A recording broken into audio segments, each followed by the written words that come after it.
Bueno, muchas gracias, rector de la Universidad de Castilla-La Mancha. Es un lujo tener al rector hoy aquí con nosotros.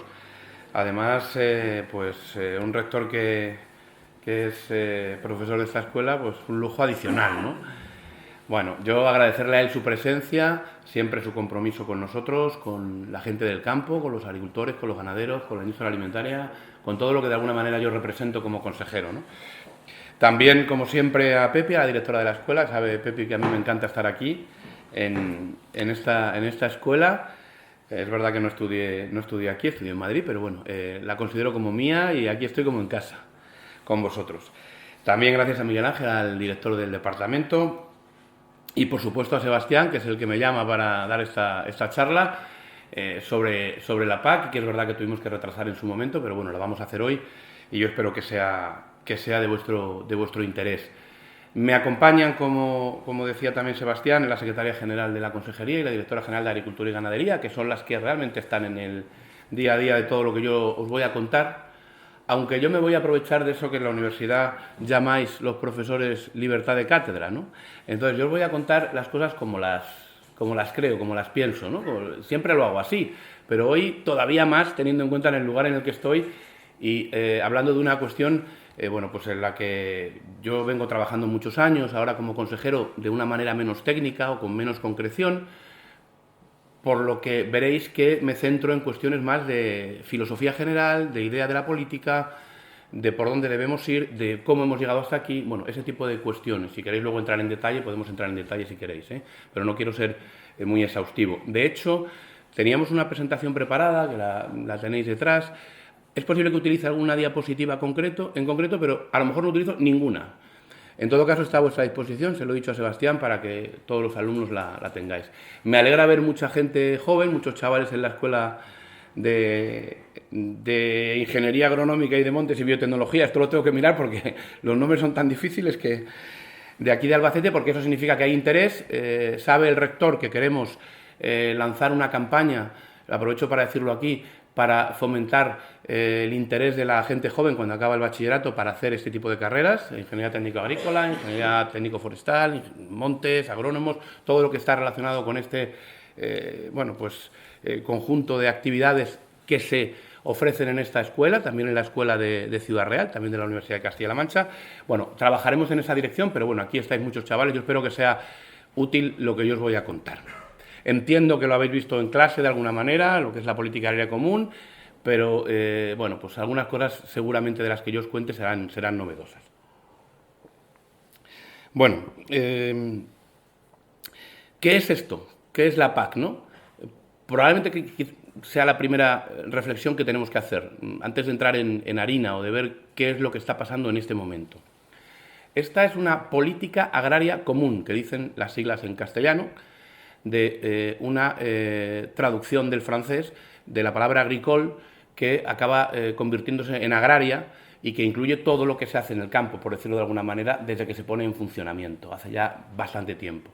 Es de las primeras políticas que se plantean a nivel europeo, cuando se crea la Comunidad Económica Europea, y se va desarrollando conforme se va construyendo Europa.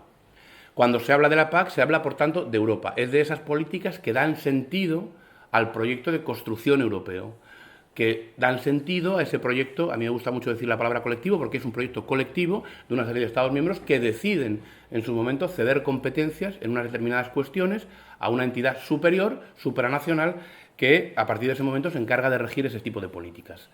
Supongo que lo habéis visto en las asignaturas o de alguna manera lo tenéis en la cabeza. Cuando se crea este proyecto colectivo, se plantea poner en común el mercado del acero y del carbón a nivel europeo, porque era una necesidad del momento, y rápidamente los que construyen la Comunidad Económica Europea en su momento se dan cuenta de que es necesario garantizar el suministro de alimentos. Esto sucede muy pronto.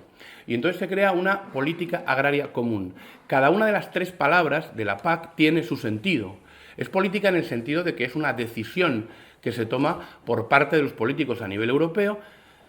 Es agraria, evidentemente, porque cubre todos los aspectos relacionados con la agricultura, con la ganadería, como os he dicho, y con la producción o transformación de las materias primas del campo y su conversión en alimentos, que era lo que en ese momento se necesitaba de manera urgente.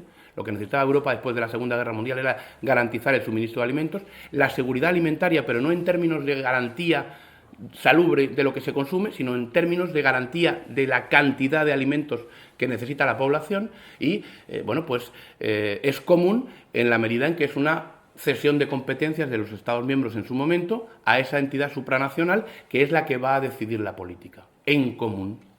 Y, lógicamente, lo que se decide en Bruselas afecta a todos los Estados miembros y toda la PAC se decide en Bruselas cuando se crea. Esto es importante porque ya no ocurre así y lo vais a ir viendo en mi intervención.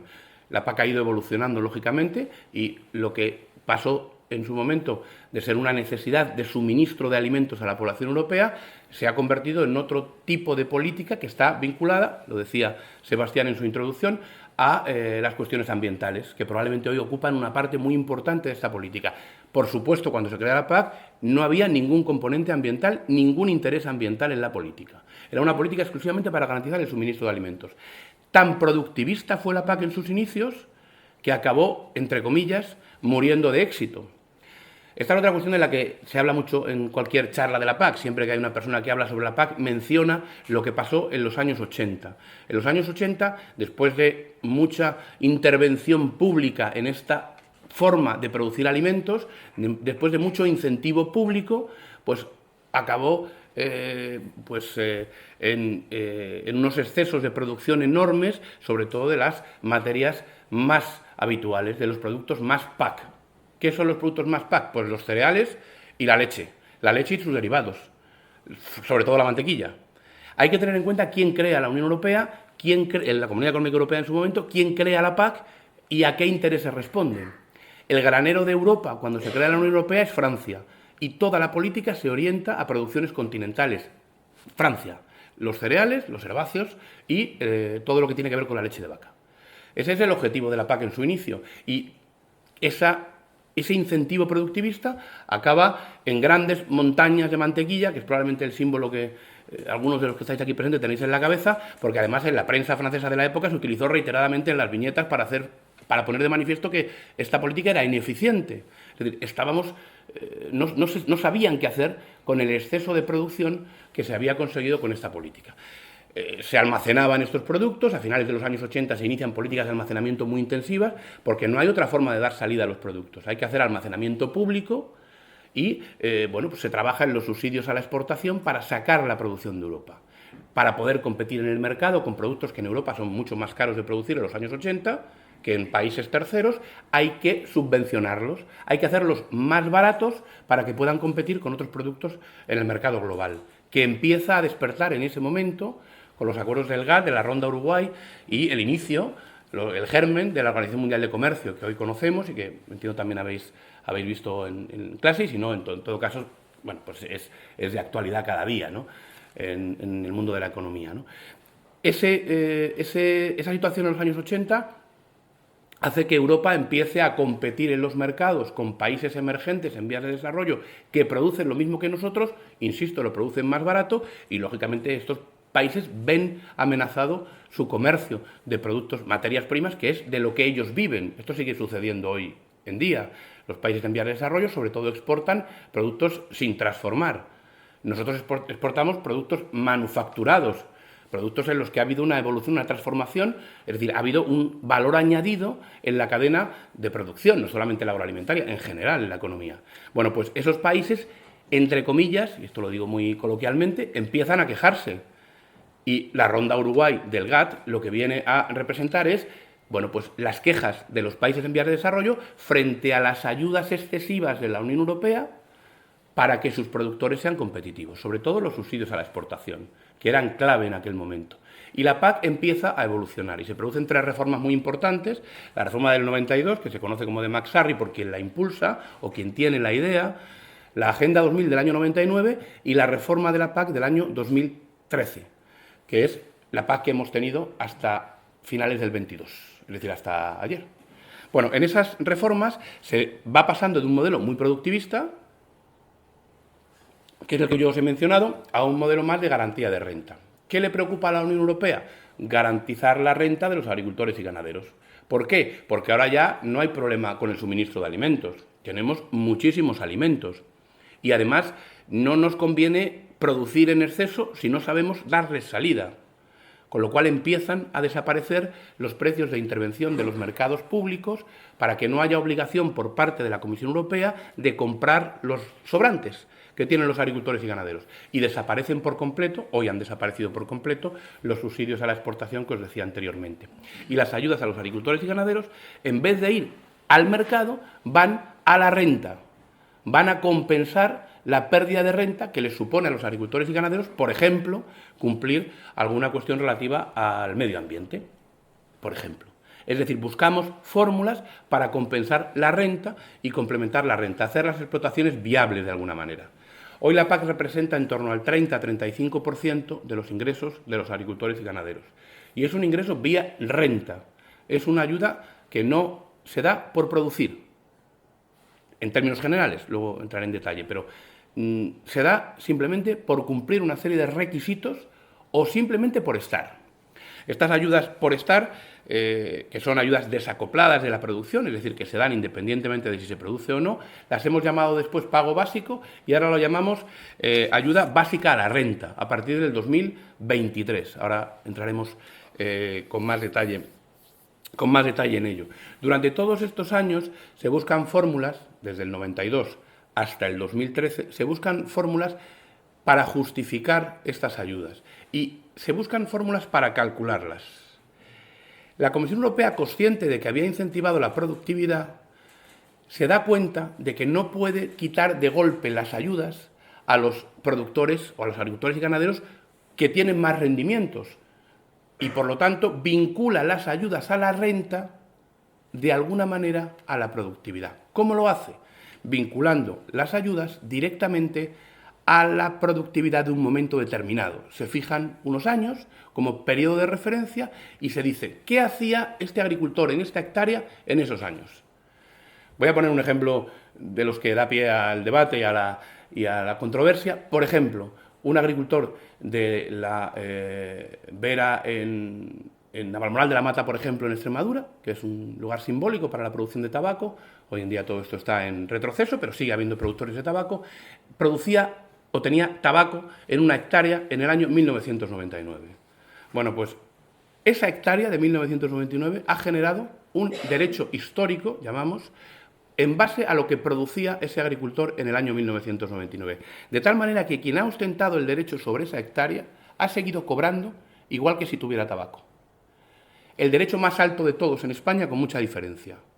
Es decir, la Comisión Europea y también los Estados miembros, España desde luego es el país que más ha utilizado este mecanismo hasta el infinito incluso hoy, vinculaban las ayudas a la productividad haciendo trampas a la Organización Mundial del Comercio.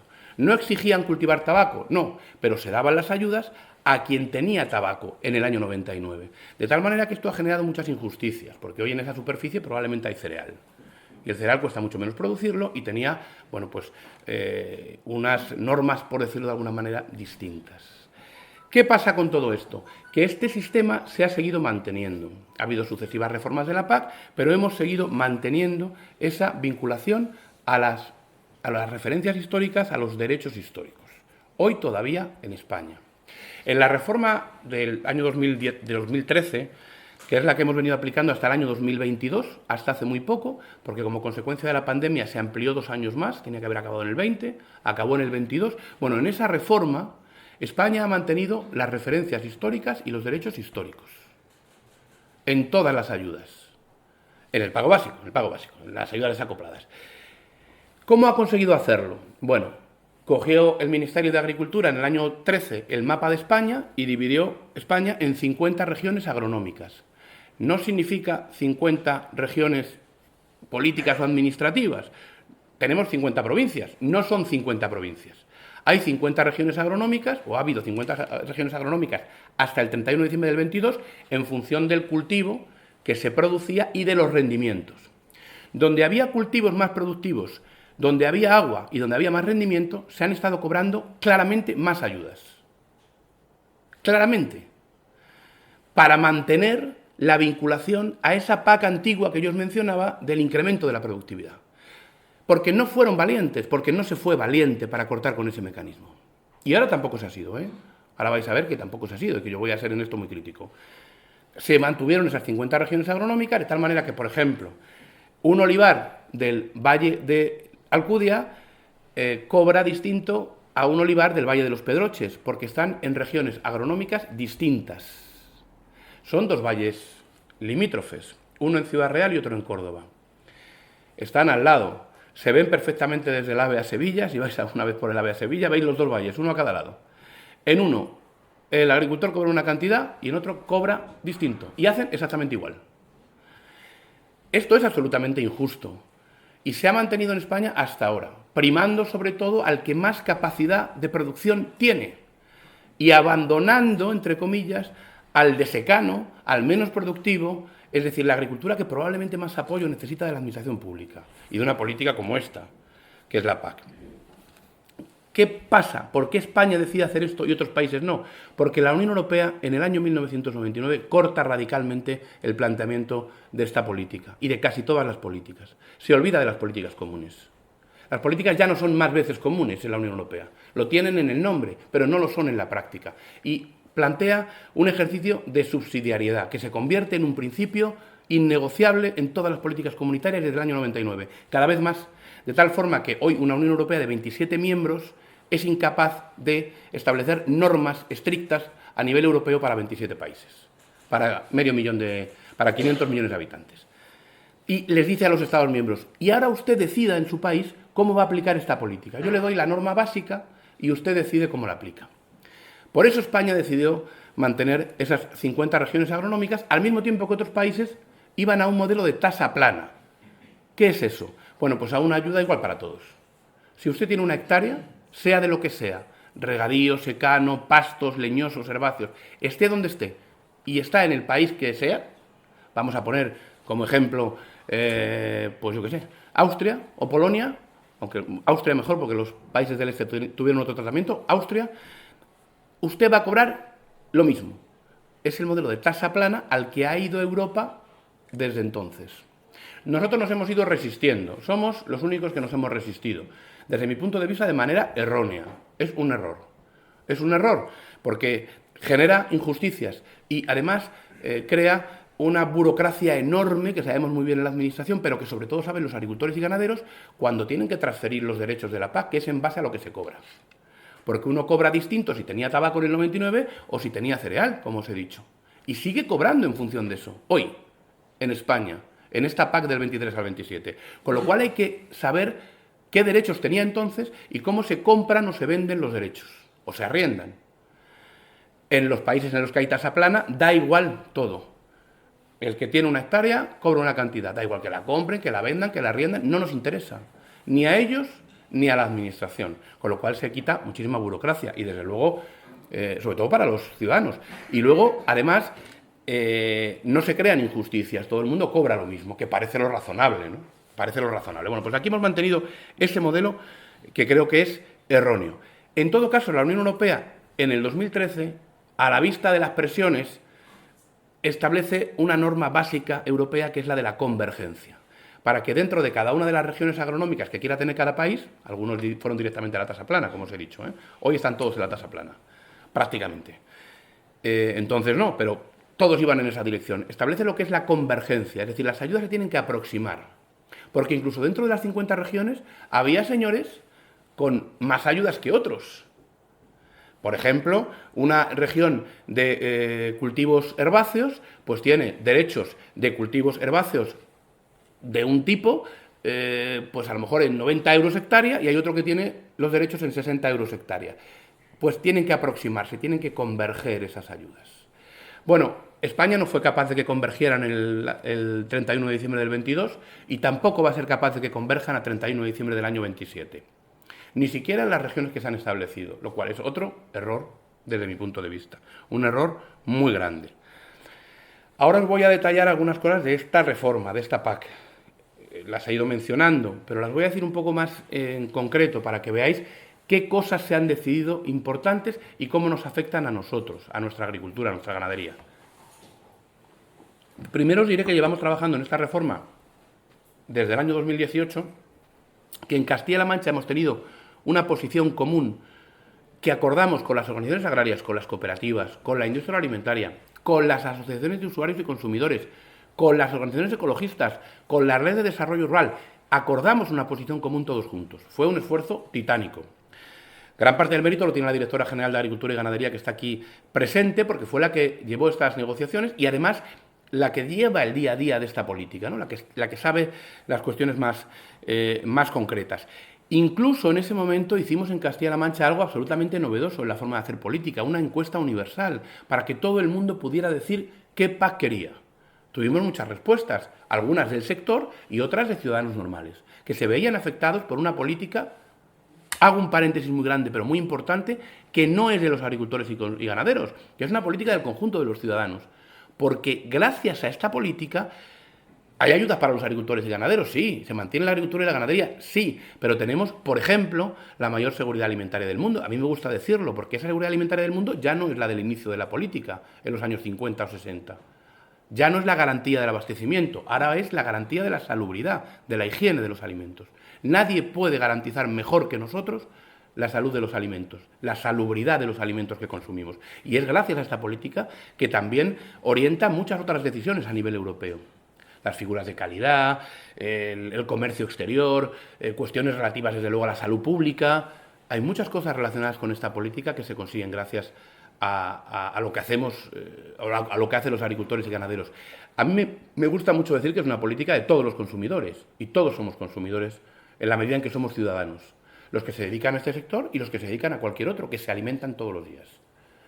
Y que compran en la distribución, que compran en la restauración, que tienen que mirar en el etiquetado y que el etiquetado pone lo que dice la norma europea apoyada en la PAC, que buscan una figura de calidad, por ejemplo el queso manchego, que se apoya en normativa europea, que depende de la PAC. Bueno, tantas cosas, ¿no? Lo pongo como ejemplo. Cierro paréntesis. Con lo cual, esa encuesta universal pues, fue muy importante porque nos hizo ver qué pensaban los ciudadanos de la región. No somos una región grande en población en comparación a otras, pero somos una región muy importante en términos de agricultura y de ganadería. Y por lo tanto tenemos muchos intereses en esta política. Conseguimos algunos avances en ese documento de posición común. Yo os voy a mencionar algunos. Os diré que pues la PAC en España, cifras globales, para el periodo 23-27 va a suponer 33.000 millones de euros. Esta es una cifra muy parecida a la que hemos tenido en el periodo 2014-2022. Es el total del periodo. Si lo dividimos por los 5 años, nos queda una cantidad prácticamente igual a la que hemos tenido en este periodo, algo mayor.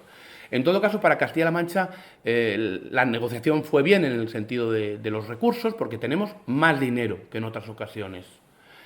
Es la primera vez que ganamos de verdad. ¿Por qué ganamos de verdad? Bueno, pues porque las 50 regiones de convergencia que yo os mencionaba de la PAC 2014-2022 se han convertido en 20. Se ha simplificado el modelo, pero no suficientemente. Nosotros queríamos un modelo mucho más reducido. Incluso yo con el tiempo he ido pensando que hubiera sido mejor directamente la tasa plana, que hubiera sido muchísimo mejor, que la ponen en marcha todos los Estados miembros de la Unión Europea, excepto España. Todos. Se quedan con una única región, el país, y con una misma ayuda para todos. Solo hay 2 países que tienen más de una región, pero que van a la convergencia del 100%, es decir, todos los señores de cada región cobran lo mismo. Fijaos si hay diferencia entre dividir España en 20 trozos. Por ejemplo, los cereales de Teruel pues tienen la misma ayuda que los cereales de... Estoy simplificando, que los de Guadalajara, y forman parte de la misma región de convergencia, aunque no estén al lado, ¿no? Ese es el mapa de España para esta PAC. En Francia, que es un país muy grande, el más grande de la Unión Europea en superficie, ha simplificado la PAC de una manera radical. Hay 2 regiones. El hexágono, que es lo que ellos llaman el territorio continental, todo el país, y Córcega, es la segunda región. Es decir, la simplificación es total. Da igual donde tengas tu explotación, da igual a lo que te dediques, da igual si tienes agua o no la tienes, en Francia todo el mundo cobra lo mismo por hectárea. Y aquí tenemos un modelo complejísimo en el que siguen manteniéndose las situaciones de desigualdad. Dentro de las 20 regiones agronómicas, para que os hagáis una idea, y aquí voy a decir una cifra que puede que no sea correcta, pero estará cercana, será un orden de magnitud, de las 20 regiones hay una para el tabaco. El tabaco es simbólico porque es el producto que más ayuda tenía, porque es el cultivo que más rentabilidad tenía por hectárea, en una zona con agua y un cultivo muy productivo, muy intensivo. Tuvo la ayuda más alta cuando se establecieron las referencias históricas en la reforma de la PAC del año 99, que es la que conocemos como Agenda 2000. Y lo ha mantenido hasta ahora. Una de las 20 regiones en España es la del tabaco. Los señores que en su momento tenían tabaco en esa región, tengan lo que tengan hoy, pueden estar cobrando por hectárea 1.700 euros. Cuando un productor de cereal de secano en Castilla-La Mancha puede estar en 90. Esto hoy, en la PAC 2023-2027. Lógicamente nosotros esto no lo queríamos y nosotros propusimos un modelo desde Castilla-La Mancha mucho más simple, de herbáceos de secano, herbáceos de regadío, porque el Ministerio se empeñaba en diferenciarlos, leñosos de secano, leñosos de regadío y pastos. Podíamos entender la cuestión insular de Baleares, porque Canarias tiene otro modelo, no tiene PAC. Pero no tenía sentido tener más regiones. Y desde luego había que acabar con estas injusticias, porque muchos de los productores que están cobrando esos 1.700 euros hectárea, hoy no tienen ni siquiera tabaco. A lo mejor tienen herbáceos y compiten con nuestros productores de herbáceos, teniendo pues un diferencial de ayuda que puede estar en 16 veces la ayuda de un productor de secano en Castilla-La Mancha o en Castilla y León, no donde esté, aquí no. Pero aún así hemos mejorado, hemos ido a un modelo más simple y al reducirse las regiones, ¿qué ha sucedido? Que Castilla-La Mancha ha salido ganando, porque nosotros teníamos una ayuda media por hectárea muy baja. En esas 50 regiones nosotros teníamos presencia en 17, me parece, 18, 15 regiones, me dice la directora desde aquí, 15 regiones, y nuestra ayuda media era de 104 euros. 104. ¿Cuánto va a ser a partir de ahora? Si todo va bien, 117. Estoy hablando de la ayuda, el pago básico hasta ahora, que ahora llamamos ayuda básica a la renta. La ayuda básica a la renta es el pago básico. Bueno, pues pasamos de 104 a 117. Es una mejora importante. Somos los que mejoramos más. Nos llevamos cada año, si todo va bien, 50 millones de euros más de ayudas en total, lo cual, bueno, pues situaría las ayudas directas en Castilla-La Mancha en torno a los 650 millones de euros aproximadamente, algo más al año, para nuestros agricultores y ganaderos. Lo que, bueno, pues llamamos la PAC, lo que los agricultores y ganaderos llaman la PAC. Bueno, todo esto son mejoras, pero desde nuestro punto de vista, insuficientes. Teníamos que haber conseguido más, pero no por Castilla-La Mancha, sino por la justicia del sistema, por la simplificación del sistema. A nivel del Estado ha habido un compromiso para alcanzar la convergencia al 100%, no ha habido valentía para que sea en el año 27 y será en el año 29. ¿Qué significa esto? Que en el año 29, si todo va bien, en otra PAC, los agricultores y ganaderos de cada una de las 20 regiones cobrarán lo mismo en cada una de las 20 regiones. No lo mismo todos, sino en cada región, cada hectárea valdrá lo mismo que otra hectárea dentro de esa misma región. Creo que me explico. Con lo cual crearemos 20 pagos distintos, pero con convergencia al 100%, que ya será un avance. Todo esto son avances progresivos. Vamos a ir al mismo modelo que todos, el de la tasa plana, por supuesto. Lo tengo clarísimo. No lo vamos a alcanzar como el resto de los países ahora, nos complicaremos la existencia, sobre todo se la complicamos a los particulares, que no pueden planificar sus explotaciones como deberían, por la complejidad del sistema, nos la vamos a complicar hasta dentro de más tiempo. Bueno, se ha conseguido que, además de ese pago básico que llamamos ayuda básica a la renta, haya dentro de ese concepto un pago redistributivo, de tal manera que las primeras hectáreas de los agricultores y ganaderos, dentro de cada una de las 20 regiones, van a tener una ayuda extra. Esto sucede por primera vez en la Unión Europea. Es una forma de priorizar a los pequeños y medianos, intentando que sean además los profesionales.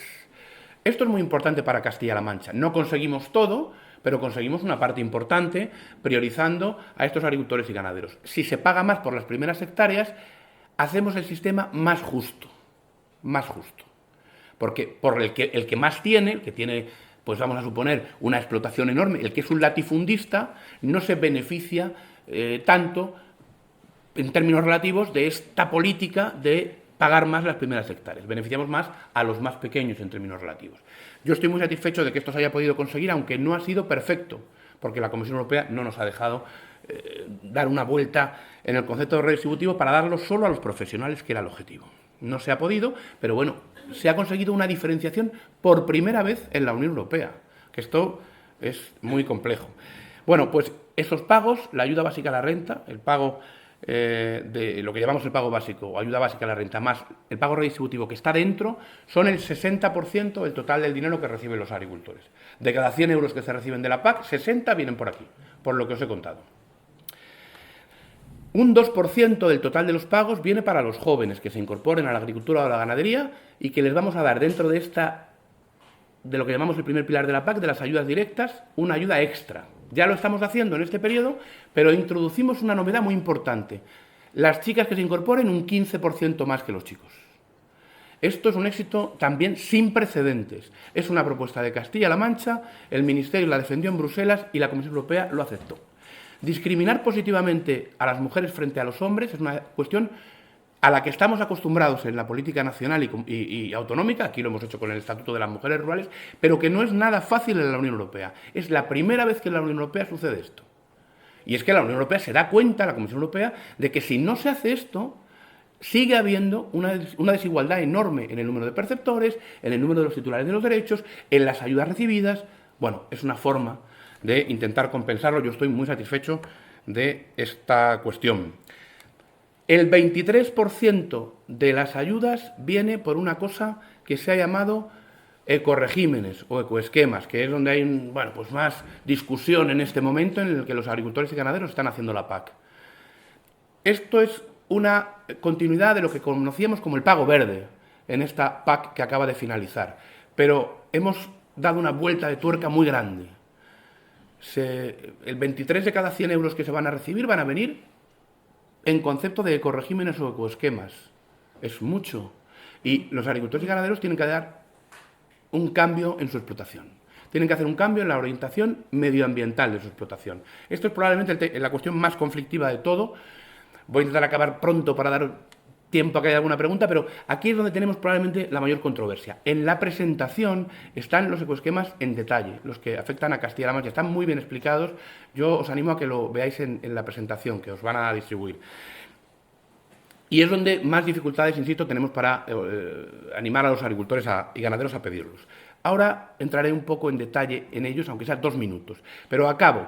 Para llegar al 100% de las ayudas que reciben los agricultores y ganaderos, hay que hablar del 15% restante aproximadamente, que es lo que llamamos ayudas acopladas, que siguen vinculadas a la producción, para sectores vulnerables. Las hemos tenido desde siempre.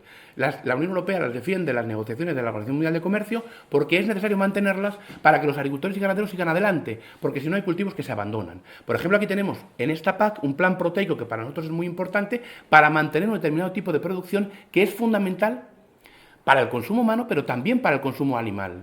Sabéis que en Europa tenemos un problema enorme de abastecimiento de materias primas para la alimentación animal. Tenemos una dependencia enorme de países terceros y hay que fomentar los cultivos proteicos en nuestro territorio. Bueno, esto lo hacemos con las ayudas acopladas. También fomentamos la ganadería extensiva. Y por primera vez aquí se ha incluido un programa específico para el olivar de bajo rendimiento.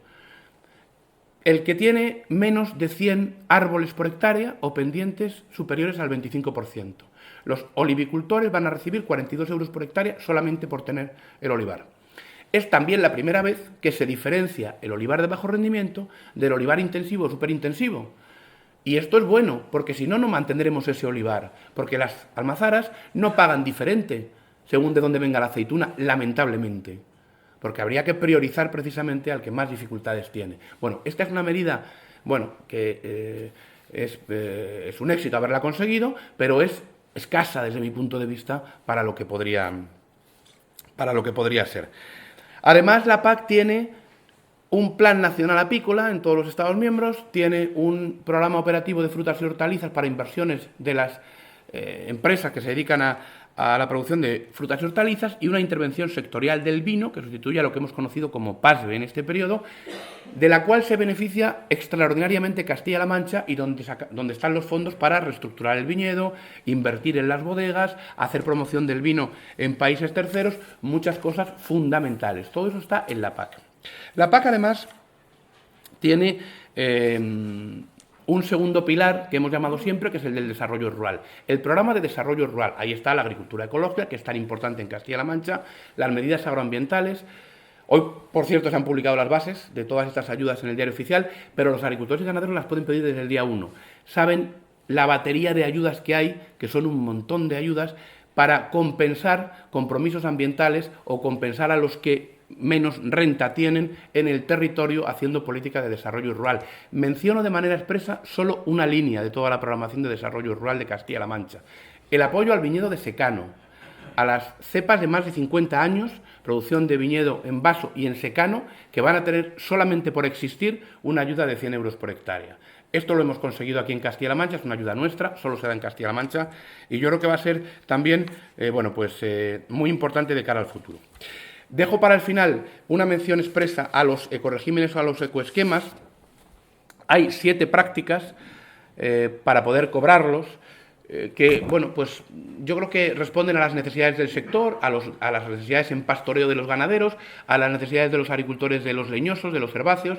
Todas tienen un componente ambiental, hay que ir más allá de las exigencias mínimas ambientales que tiene esta política y, a veces cuesta cumplirlas. Pongo un ejemplo. La agricultura en Castilla-La Mancha está acostumbrada a no dejar cubiertas vegetales, ni vivas ni inertes, ni restos de poda, ni vegetación espontánea, en las calles entre olivos o entre almendros o entre viñedo. Bueno, pues ahora el que lo haga va a cobrar más que el que no lo haga. Y esto significa cambiar la mentalidad, son pasos que hay que dar en una dirección que es inevitable de cara al futuro. Bueno, no voy a entrar en detalle, como digo, de los ecoesquemas, pero sí que quiero hacer una reflexión por si hay tiempo para alguna pregunta y finalizo ya. Quizá la PAC está yendo demasiado lejos en las cuestiones ambientales y esto hay que pensarlo. ¿Por qué lo digo? Porque está empezando a haber una reflexión en la Unión Europea, yo la comparto además aquí, de que si vamos mucho en el sentido, o seguimos insistiendo en la cuestión de qué es la agricultura y la ganadería, la que va a resolver, por ejemplo, la reducción de emisión de gases de efecto invernadero, la erosión del suelo, la presencia de biodiversidad en el campo, y es verdad que lo hace la agricultura y la ganadería, claro que lo hace, pero si seguimos insistiendo, puede que haya agricultores y ganaderos que dejen de cobrar la PAC, pero no porque no cumplan los requisitos, sino porque no presenten la solicitud, porque no les sea rentable asumir los compromisos de esta política. Yo puedo ser un agricultor y ganadero, si yo tengo renta suficiente con el mercado, y esto sucede en algunos ámbitos, yo no tengo por qué cumplir los requisitos extra de la PAC. Y la Unión Europea ha hecho un planteamiento muy ambicioso, que yo comparto, pero que no puede recaer exclusivamente en esta política, para llegar al año 2050 con neutralidad, por ejemplo, en la emisión de gases de efecto invernadero. Que es necesario hacerlo y probablemente hay que dar una vuelta de tuerca mayor, pero probablemente hay que dirigirse a otros sectores de actividad económica de manera más clara. No puede recaer todo en este sector porque habrá agricultores, insisto, que no les compense y digan, no, yo lo vendo en el mercado, renuncio a las ayudas y por lo tanto la Unión Europea no consigue sus objetivos transversales de cumplir las exigencias de la lucha contra el cambio climático que hemos asumido en los foros internacionales. Hay países que no las han asumido, ya lo sabéis. Hay algunos países que no asumen las obligaciones de reducción de gases de efecto invernadero. Nosotros no solamente las hemos asumido, sino que nos hemos autocomprometido como proyecto colectivo a ir más allá que ningún otro proyecto en el mundo, la Unión Europea. Con lo cual, si queremos conseguir un objetivo, tendremos que tener masa crítica para conseguirlo. Y puede que nos quedemos sin la masa crítica si no gestionamos bien el equilibrio entre las exigencias ambientales y la necesidad de que siga habiendo agricultores y ganaderos. Bueno, no me extiendo más. Muchas gracias a todos por haber estado tan pendientes y estoy a vuestra disposición. Muchas gracias.